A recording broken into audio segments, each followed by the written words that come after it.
Am I the a-hole for telling my husband I'll use my maiden name for our baby if he misses the birth? So I am 37 weeks pregnant. Due to several health complications during my pregnancy, I've been told multiple times by multiple doctors that I might have to give birth next week as opposed to 2 weeks from now. Furthermore, that I may actually go into labor this weekend or any time leading up to it. Due to these same health complications, I'm having a C-section and my doctors do not want me laboring. So should I go into labor, they're most likely pushing me through as an emergency C-section. My husband knows all of this. However, he's holding on to the 2% chance they gave him that the baby could last the 2 weeks. His sister is also pregnant, 4 weeks behind me, and her baby shower is this weekend. It will be over an hour away, and it's without traffic. So weeks ago, I declined for both of us, because it didn't seem like a good idea.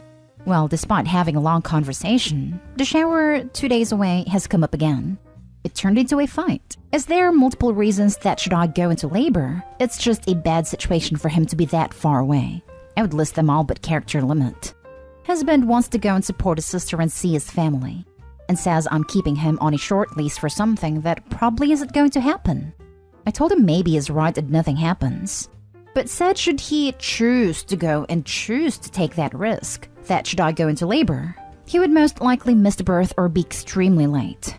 And if he makes that choice, then I would give the baby my last name, my maiden name, versus his family name. Husband said I was an a-hole for keeping him hostage and I'm always planning for worst case, and that my thoughts are going to trigger labor more than anything. I said if he chooses to not be a part of this, should I go into labor, why should the baby bear his name when he would fail on his duty as a father? He has been silent and moody since, only talking when absolutely necessary and saying that I'm trying to take everything from him. So am I the a-hole? Now for the top comments before reading the little update. Not the a-hole. I have had several emergency C-sections. Let me state this loud and clear for everyone not understanding it. Opie won't get to active labor. It won't be 12 plus hours. The minute she shows any sign of labor, they will immediately go into surgery. An hour will not be enough time to get to the hospital, get scrubbed in, and be there for delivery. In fact, Dad will be the lowest rung on the ladder, and if he's not there when Mom is wheeled in, he won't be taken in. This is not a simple birth. This is a major operation, with risks to mother and child. There's no time for waiting for Dad. There's no allowance for him being late. They will not care about him. So yes, he is 100% the a-hole if he goes an hour away from Opie, and a child that will arrive at literally any time. The fact that he isn't bothered by the fact that she would have to go through any part of that process alone is terrible. Dude sounds like he is in straight denial about how precarious his wife's situation is. Even if everything goes perfectly, a C-section is major surgery. And Opie needs someone by her side that she can trust to advocate for her while she's too incapacitated to speak for herself. And his failure to be that person for her will put a lasting dent in their marriage. He either doesn't understand how important this is, or doesn't care. This guy treats this like Opie's holding him hostage, when in fact she only wants him to be there for the birth of their child. And for what? A baby shower? That would be the last thing on my mind in that kind of situation. Not at home. Everyone sucks here, but mainly him. He's prioritizing a baby shower. But you're the a-hole too, because you're using your baby's name as a tool and a bargaining chip. A consequence. I'd more so make it clear that he's abandoning you emotionally if he goes, and that that'll be a huge deal to you long term. Y'all need to get your relationship in order before the baby gets here, or it's gonna get even more tense. And now for the little update. Had a long doctor's appointment. Husband will not be going to the shower, as not only has it been confirmed I have to deliver next week, but I have also been put on bed rest.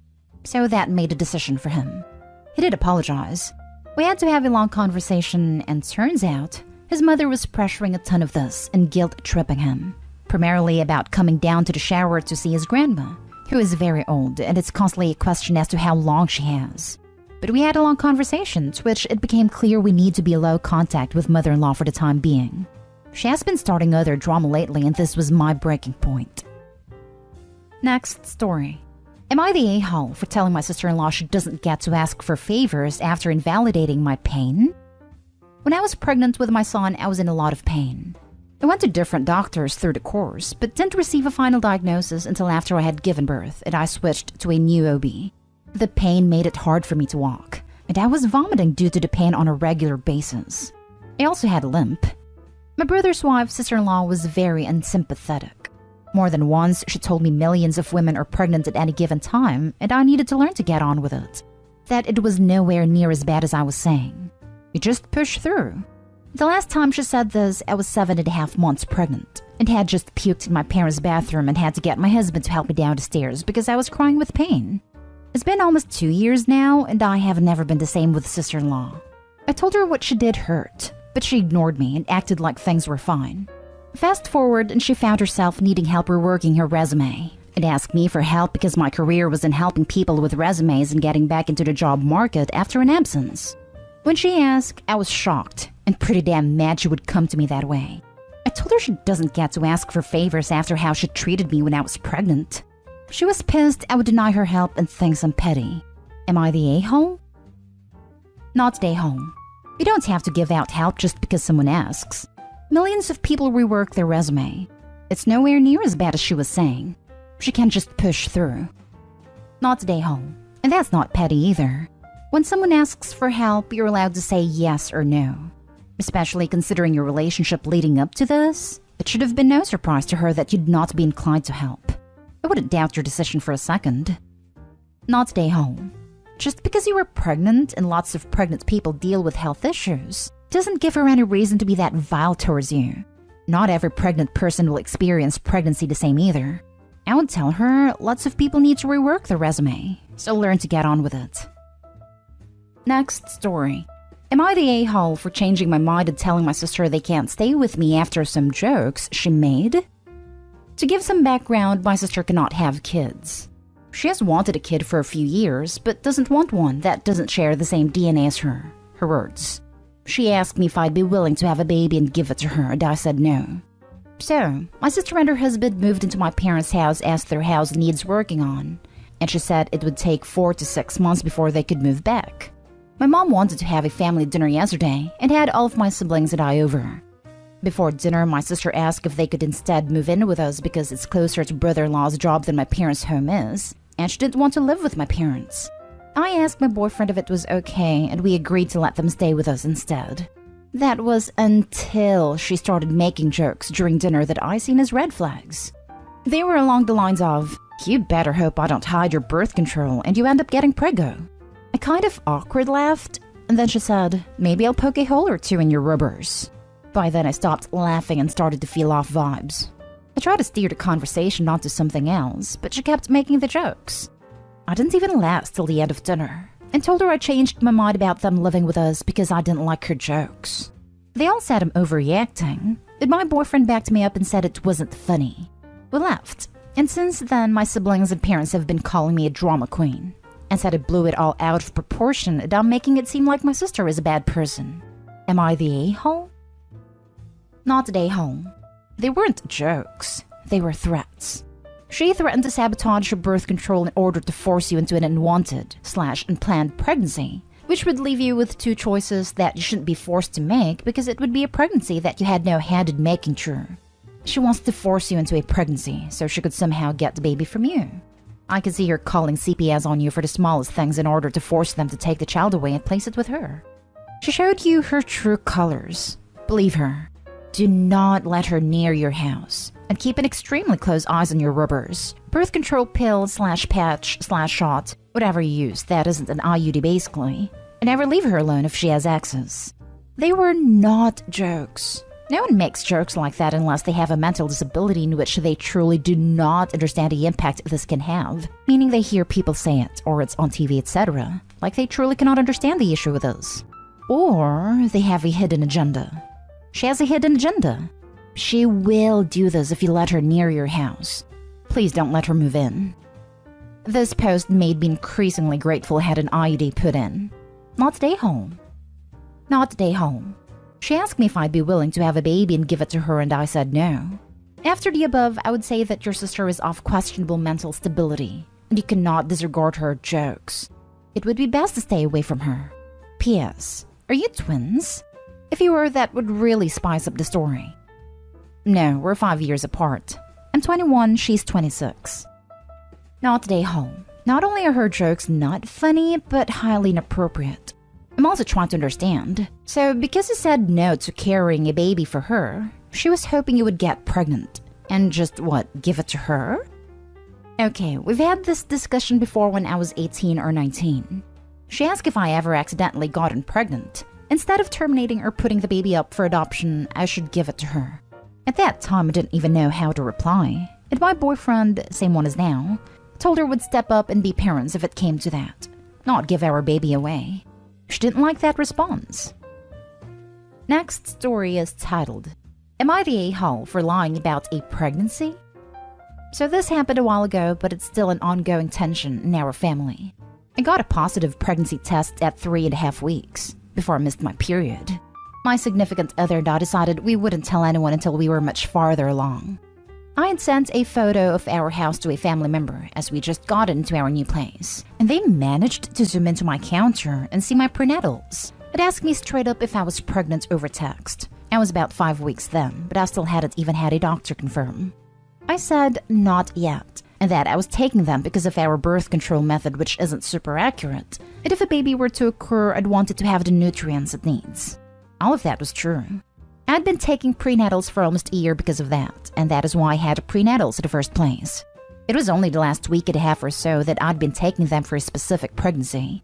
Anyways, fast forward a few weeks and I became really sick in my pregnancy, and my significant other couldn't actually hide it anymore, so we told both our families.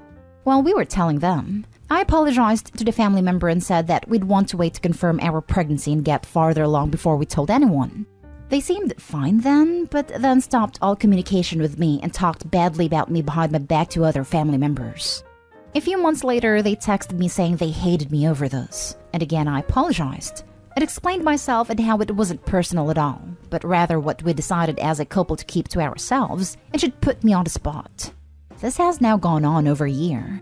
We've had the baby and they're still acting this way, after 2 sincere apologies. At this point, I feel like it's their problem. I was under the impression that it's inappropriate to actually ask someone if they're pregnant. But even if it wasn't, and it was bad that I'd lied, I still apologized twice. Am I the a-hole in this? Firm not the a-hole. They shouldn't have asked you about it in the first place. You had every right to keep it a secret until you were ready to tell people. I think them cutting contact with you did you a favor. What do the other family members they talk about you to feel about it? I'm also assuming prenatals are multivitamins/supplements? In which case, I'm really impressed the photo of your house was high resolution enough they could zoom in to identify them. Thank you. I was starting to feel really crazy that I was this big jerk. I just can't imagine asking someone straight up if they were pregnant. If I'm supposed to now, I'd know. They are vitamin supplements.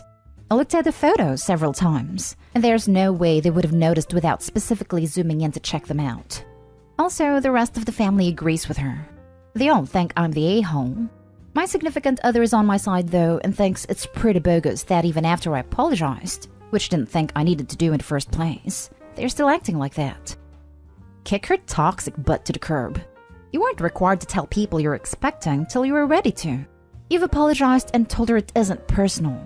It's just what you and your significant other had agreed upon. Really? They hate you for this? This is not a well-balanced person. Yet another reason to go no contact. No, you were not the a-hole. Yes, she literally used the word hate. I had a hard time swallowing that too because it seemed so extra over what actually happened. Last story. Am I the a-hole for telling my parents to give up hope on me getting married and giving them grandchildren? So my parents met when they were 25 and 24. They are cliché. My mom was a collegiate cheerleader and my dad was a D1 football player. They got married 4 years later. And 30 years later, they're still together today with 3 adult children. My older sister and brother both being 24 and me being 20. They both really want grandchildren. And right now, I'm the only one that they think can provide. My older brother is gay and is engaged to his fiancée and neither want kids. My sister is also engaged and to a man, but she is likely not to have kids due to her having uterine cancer as a teen, which rendered her infertile. She had no plans on adopting anything more than dogs, so no grandchildren from them. And then they have me. As far as I know, my swimmers are swimming and I'm interested in women, but women are not interested in me. They haven't been since I was first interested in women, and I'm a senior in college now, and it's clear that I should just get used to being single. My parents constantly pressure me about dating and girls. I tell them I've tried and it just doesn't work out. My 6'2" jock of a dad assures me that I should just talk to girls and they love me, just like it worked out for him. But he's not aware of how different his life as a handsome athlete is for me. His ugly, socially awkward kid. My mom constantly says I have low self-esteem, and as a psychiatrist, she thinks she can help. But I know there's nothing wrong with my self-esteem. Recently, while I've visited home, my mom lamented that I have not brought a single girl home, and that she really wants me to give her some grandkids and start a life of my own. My dad said that he's convinced I'm not trying because I'm afraid, which isn't true in the slightest. I told him I didn't feel like talking about my dating life. My mom then very passive-aggressively told me that as my mother, she really wants me to talk to her about this, and that I can talk to her about whatever. I said that this wasn't something I ever wanted to talk about again, and that they wouldn't get it anyway. My dad then said that they were two very good resources that I have if I need help with this. He then said that if I don't get dating in college, how am I ever going to start a family and give us some grandkids? This set me off, and I told them, you both need to give up any hope of grandkids or me getting married. It's not going to happen, and neither of you are remotely helpful. My mom cried and left, and my dad gave me a dirty look and went to comfort her. I then packed up my things and went back to my dorm. My siblings told me I was being an a-hole and completely ungrateful. Told them that they kept pushing me. Am I the a-hole? Not the a-hole. Whether or not you have kids is entirely up to you and whoever you decide to partner with. However, you said a couple of things that don't mesh. One, you yourself said that women aren't interested in you and that you should get used to being single. Then you said that there's nothing wrong with your self-esteem, and implied that your mother suggesting therapy was something completely out of line. Maybe you really don't have self-esteem issues? I'm not a therapist, but saying something like, I should just get used to being single, would draw maybe some slight concern. All that said, no, you don't owe your parents grandchildren, but you should at least consider speaking to someone if you think you are destined to be single.